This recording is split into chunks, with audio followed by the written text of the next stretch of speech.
ఉన్న బంగారాన్ని విడిపించి ఆ రోజు ఆన్లైన్ రేటుకే మేము కొంటాం. Sharma gold company.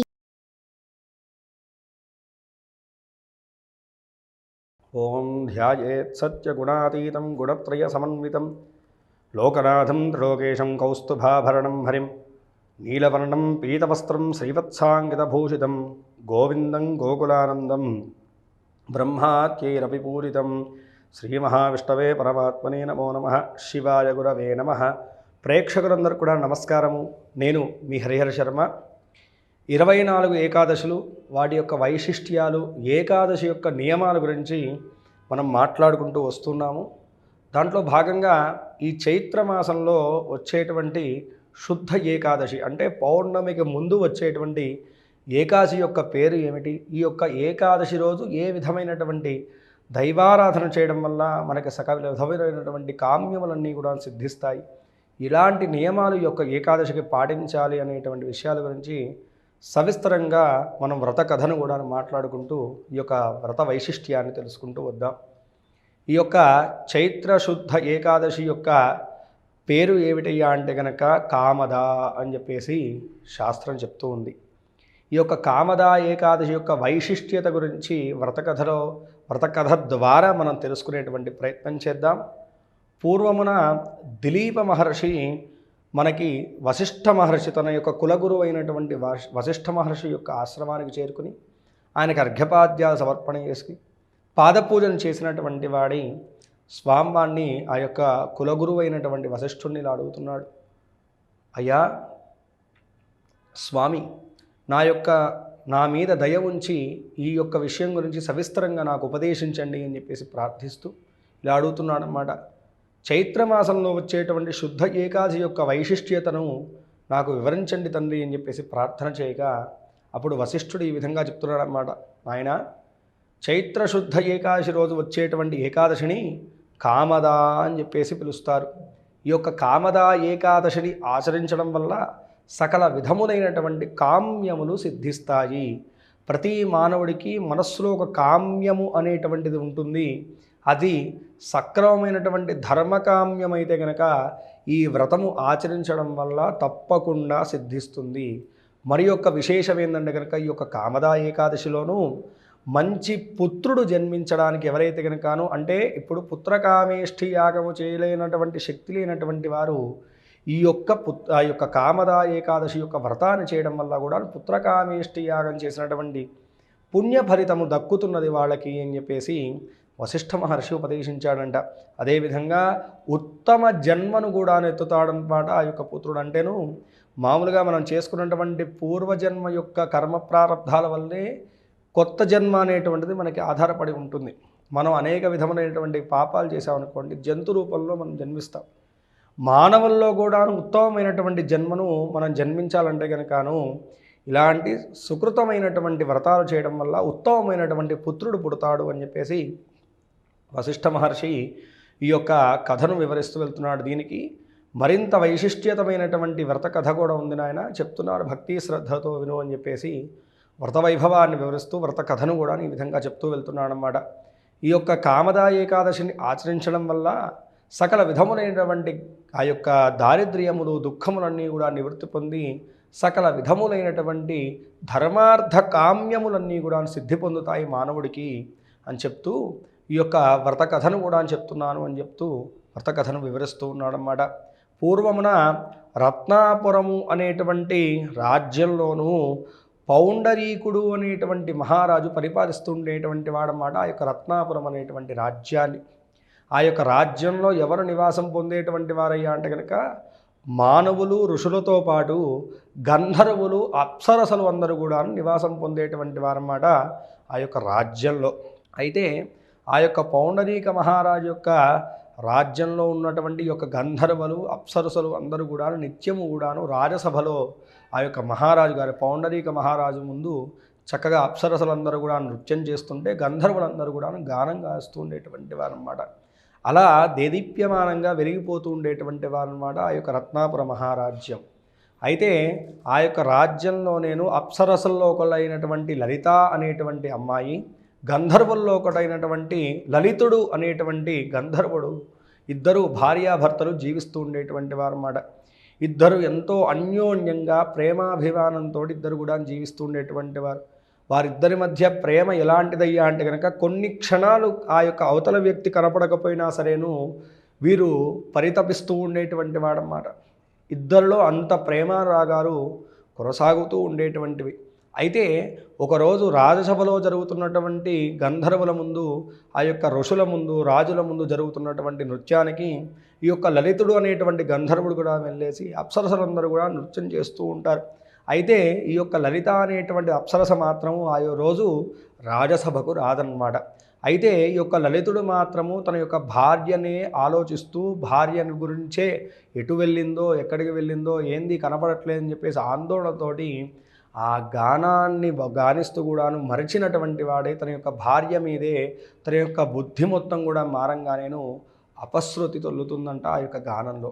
అయితే ఆ యొక్క గానం అంతా కూడా చిత్ర విచిత్రంగా మారిపోయేసి రాజసభలో ఒక క్షణం నిశ్శబ్దం నెలకొంటుంది.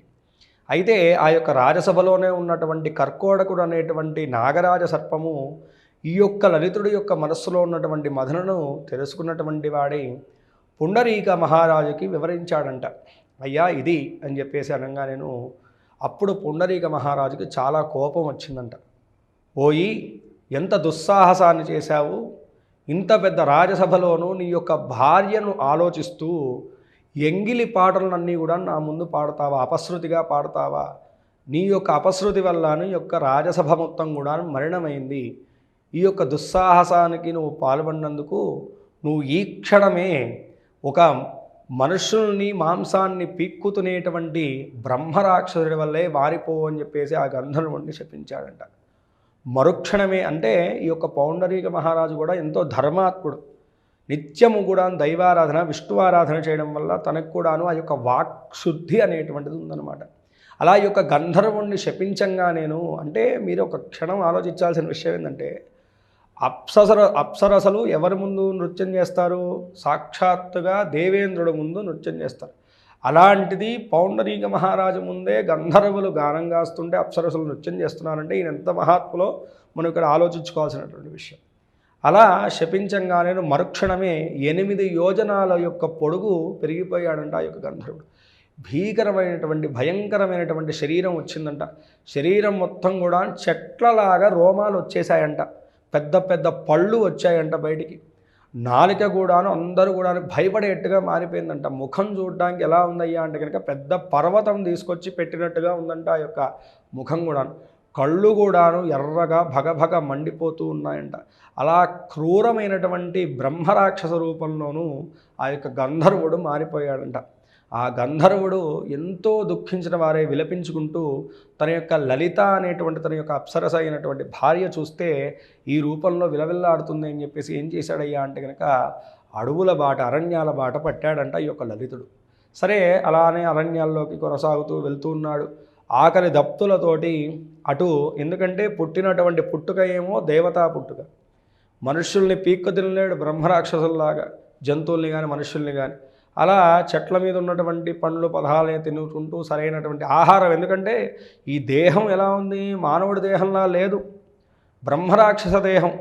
ఇప్పుడు వాహనాన్ని బట్టే ఇంధనం అనేటువంటిది కరుగుతూ ఉంటుంది కదండి. అదేవిధంగా ఇంత శరీరాన్ని ఏదో చిన్న పండుతోటి సరిపెట్టలేం కదా. అలా ఆకలితో అలమటిస్తూనే అలా తన యొక్క జన్మ వృత్తాంతం ఏదైతే ఉందో దాన్ని మరవలేక, తిండి తినలేక, ఆ యొక్క బ్రహ్మరాక్షస యొక్క క్రూరమైనటువంటి శరీరాన్ని చూసుకోలేక అనేక విధములుగా దుఃఖిస్తూ అరణ్యాల బాట పట్టాడంట. సరే కొన్ని రోజుల తర్వాత లలితుడి యొక్క జాడ తెలియక ఈ యొక్క లలిత అనేటువంటి అప్సరస వెతుకుతూ ఉండగా తనకి జరిగినటువంటి వృత్తాంతం మొత్తం కూడా తెలుస్తుందన్నమాట.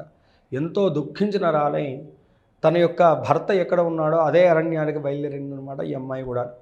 పరిగెత్తుకుంటూ వెళ్ళి తన యొక్క భర్త జాడ కనబడంగానేను ఇద్దరు కూడా ఒక చెట్టు కింద కూర్చునేసి ఏడుస్తూ ఉన్నారంట. ఈ యొక్క బ్రహ్మరాక్షస యొక్క శరీరం ఎలా పోవాలి, పూర్వజన్మ వృత్తాంతాలన్నీ కూడాను వీడకుండా వెంబడిస్తున్నాయి ఇతన్ని. కానీ ఆ యొక్క గంధర్వుడిగా మళ్ళా ఎలా మారాలి, ఈ యొక్క శాప విమోచనం ఎలా దక్కుతుందో ఇద్దరికి కూడాను పాలుతోలట్లేదంట. అలానే తన యొక్క భర్తను వీడవకుండా తాను కూడా లలిత కూడాను తన యొక్క లలితుడితో పాటే అరణ్యాల్లో పడి ఇద్దరు కూడాను వెళ్తూ ఉన్నారు. అలా కొంత దూరం వెళ్ళి ఇంకా మనకి వింధ్యాచల పర్వతము అనేటువంటి పర్వత శ్రేణుల్లోనూ శృంగ ఋషి ఆశ్రమం అనేటువంటిది కనపడిందనమాట ఈ యొక్క లలితకు. ఆ ఆశ్రమాన్ని చూడంగానే సరే మహర్షులే కదా ఆ యొక్క శాప విమోచనానికి మార్గం చూపెట్టేది అని చెప్పేసి ఆ మహర్షి ఆశ్రమానికి వెళ్ళిందనమాట ఈ యొక్క లలిత.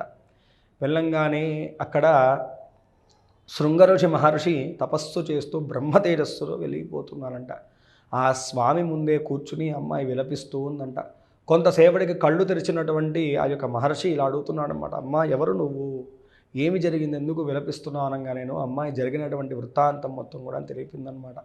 అప్పుడు ఈ యొక్క మహర్షి ఇలా చెప్తున్నాడు అనమాట, అమ్మా అప్సరస ఏమి బాధపడకు తల్లి, ఎంతటి మహాపాతకాన్నైనా తొలగింపజేసేటువంటి మహత్తరమైనటువంటి శక్తి ఏకాదశి వ్రతానికి ఉంది.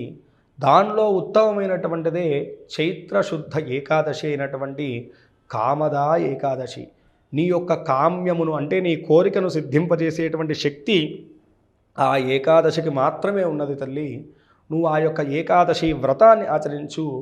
ఆ యొక్క వ్రతం యొక్క మహిమను, వ్రతము యొక్క శక్తిని నీ భర్తకు ధారపోయి శ్రీ మహావిష్ణువు ఒకటే ప్రార్థన చేయి, తండ్రి నా భర్తకు ఉన్నటువంటి యొక్క బ్రహ్మరాక్షసత్వం పోయి పూర్వజన్మలోలాగా గంధర్వుడిగా మారాలి అని చెప్పేసి ఆ మనస్సంకల్పముతోటే ఆ కామ్యముతోటే ఈ యొక్క కామదా ఏకాదశి వ్రతాన్ని ఆచరించి నీ భర్తకు ఆ యొక్క వ్రత ఫలితాన్ని ధారపోయి తల్లి, మీ యొక్క భర్తకు పూర్వజన్మము లభిస్తుంది అని చెప్పేసి శాప విమోచనం కలుగుతుంది అని చెప్పేసి ఆ యొక్క మహర్షి వ్రత విధానాన్ని మొత్తం కూడా ఉపదేశించాడంట. అమ్మాయి దశమి తిథి వచ్చింది, చైత్రశుద్ధ దశమి. ఆ రోజు పొద్దున్నే చక్కగా విష్ణువు యొక్క దీక్షను పూనుకుంటున్నట్టుగా మనస్సంకల్పాన్ని చేసుకుని రాత్రంతే కూడా ఏమి తినకుండా చక్కగా పొద్దున్నే ఏకాదశి యొక్క సూర్యోదయ బ్రాహ్మీ ముహూర్తాన్ని నిద్రలేచి చక్కగా ఈ యొక్క ఏకాదశి వ్రతాన్ని ఆచరించడం ప్రారంభం చేసిందనమాట. లక్ష్మీనారాయణుని భక్తి శ్రద్ధలతో పూజ చేసింది. ఆ రోజు రాత్రంతయు కూడాను పచ్చి మంచినీళ్ళు కూడాను పుట్టుకోకుండా ఈ యొక్క ఏకాదశి వ్రతాన్ని మొత్తం కూడా పూర్తి చేసి రాత్రంతయు కూడా జాగరణ చేసి మరునాడు ద్వాదశి రోజు కూడాను విష్ణు పూజను చేసి బ్రాహ్మణులకు దక్షిణాది తాంబూలములన్నీ కూడాను ఇప్పించి బ్రాహ్మణులకు పాదపూజన చేసుకున్నటువంటి మరుక్షణమే ఆ యొక్క అశ్వమేధాది మహాయాగాలు చేసినటువంటి పుణ్య ఫలితమంతా కూడాను ఈ యొక్క అప్సరసకు దక్కిందంట.